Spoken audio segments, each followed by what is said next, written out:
I don't tell this story often. Not because I don't want to, but because I still don't understand it. It happened 3 years ago, and to this day I can't explain it. No one believes me when I do talk about it, but I swear on everything, I know what I heard. I know what I saw. And I know that something was out there. It was supposed to be a simple weekend trip. My best friend Ethan and I had been planning it for weeks. Just 2 guys, a few beers, and a long hike into a remote part of the forest. A place far away from everything, no cell service, no people, just nature. We wanted to disconnect, to get away from all the noise. And for the first day, that's exactly what we got. The hiking was beautiful.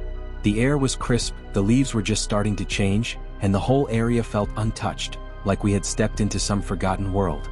We set up camp near a small creek, built a fire, and spent the evening drinking, swapping stories, and joking about how we were real outdoorsmen now.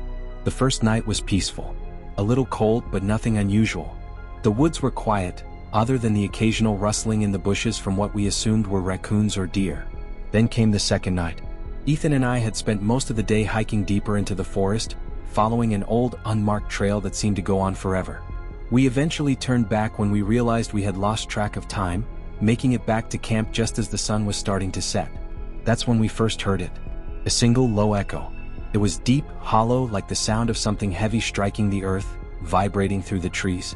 At first, we assumed it was a falling tree in the distance, nothing to be concerned about.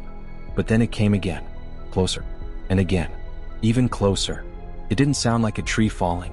It was too rhythmic, too deliberate, like something was knocking against the ground in measured intervals. Ethan and I exchanged uneasy glances. Probably just an animal, he said, though he didn't sound convinced. We decided to ignore it, keeping the fire going and trying to shake off the weird feeling creeping in. But the sound didn't stop.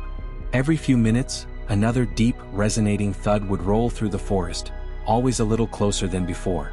Then, just as suddenly as it had started, it stopped. Silence. The forest, once filled with the sounds of crickets and rustling leaves, was now completely still. It was unnatural. The kind of silence that makes your skin crawl like the whole world is holding its breath. Then came the whisper. Right behind us. Low, breathy, almost familiar. But I couldn't make out the words. Ethan and I spun around so fast we nearly tripped over ourselves, shining our flashlights into the darkness. Nothing. No movement, no footsteps, no sign that anyone or anything had been there at all. Did you hear that? I whispered. Ethan nodded slowly, his face pale. We're not alone. We grabbed our knives, not that they would do much against whatever was out there, and backed toward the tent, keeping our eyes on the tree line. The fire flickered, casting shifting shadows that played tricks on our eyes.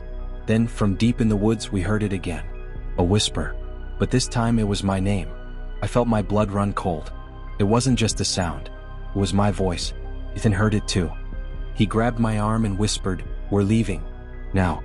We didn't pack. We didn't look back. We grabbed our backpacks, ditched everything else, and ran. The entire time we could hear it, our names being whispered from all directions. Sometimes close, sometimes distant, but always there, always calling us deeper into the woods.